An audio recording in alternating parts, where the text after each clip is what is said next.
नमस्कार। छत्तीसगढ़ विधानसभा चुनाव 2023 यह जनता का जनादेश है या कांग्रेस की अप्रत्याशित हार। बीजेपी को 46.27 वोट प्रतिशत के साथ 72,34,668 वोट, जबकि कांग्रेस को 42.23 वोट प्रतिशत के साथ 66,02,568 वोट प्राप्त हुआ। वोट प्रतिशत में मात्र 4.03 का अंतर है। 4.03 वोट प्रतिशत इतना बड़ा हुआ कि कांग्रेस से बीजेपी 19 सीट ज्यादा जीत सका। आइए इस पर विस्तार से चर्चा करते हैं। छत्तीसगढ़ में लोगों ने भूपेश बघेल के काम को तो देखा, सराहा, पर उनके विधायक उतने लोकप्रिय नहीं हो सके जैसा डॉक्टर रमन सिंह के साथ 2018 के विधानसभा चुनाव में हुआ था। बघेल जी चुनाव के 1 वर्ष पहले से ही चुनावी रणनीति बनाने में लग गए थे।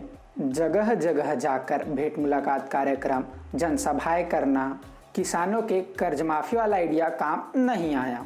उनके सरकार के 8 से 9 मंत्री भी अपनी सीट नहीं बचा सके।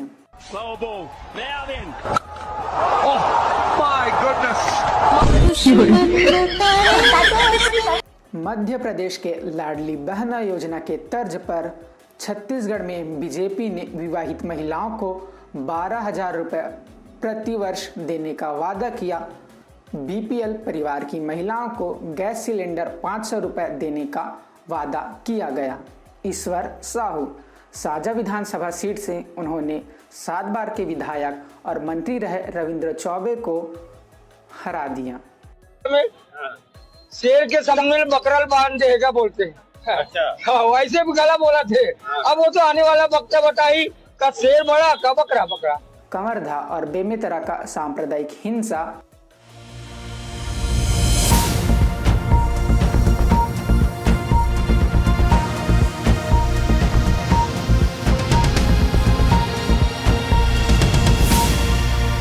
बस्तर में आदिवासियों के धर्मांतरण का मुद्दा, जिससे बीजेपी फ्रंट फुट पर आ गया और कांग्रेस बैक फुट पर।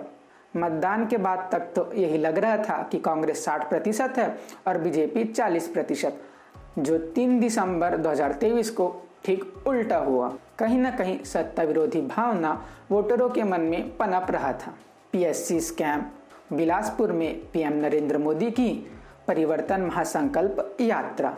2014 में जब से केंद्र में बीजेपी की वापसी हुई है, तब से किसी भी बड़े राज्य में वह सीएम फेस अनाउंस नहीं करते। बीजेपी सीएम फेस अनाउंस ना कर सत्ता विरोधी लहर से बचना चाहता है या पार्टी की आपसी कलह से।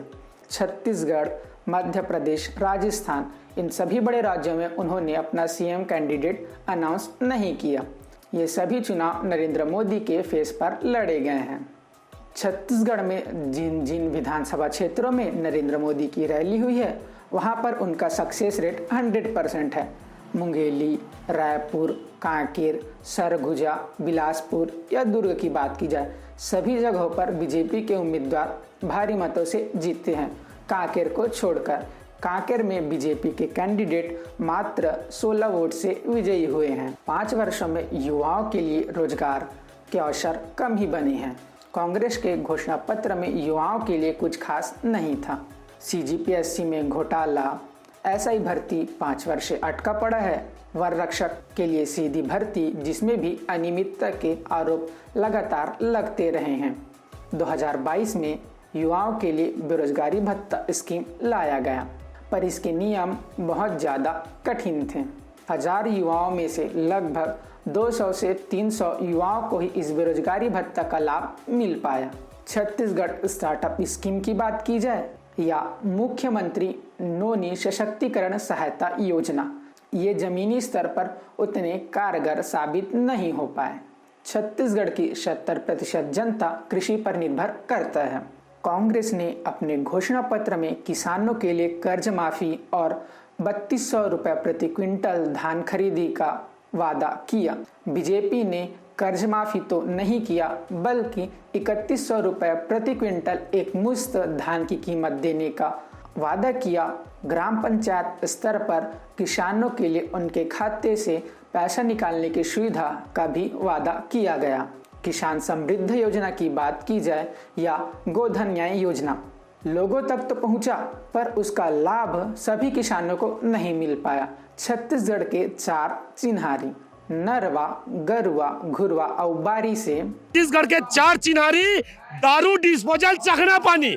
चुनाव के पहले ईडी के रेड ने छत्तीसगढ़ में हलचल पैदा कर दिया।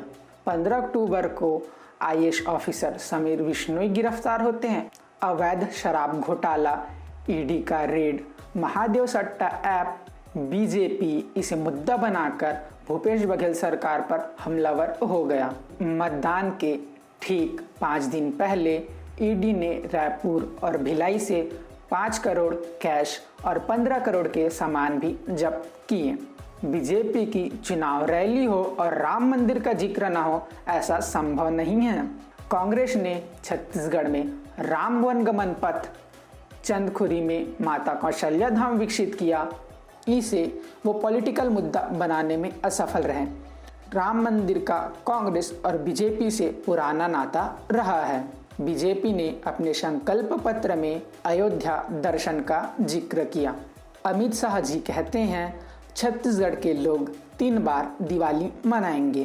पहला मतदान के दिन, दूसरा 3 दिसंबर को जब छत्तीसगढ़ में बीजेपी की सरकार बनेगी। तो लास्ट टाइम ना मैंने जब किसी सिटिंग चीफ मिनिस्टर को इंटरव्यू किया था तो वो इलेक्शन हार गए।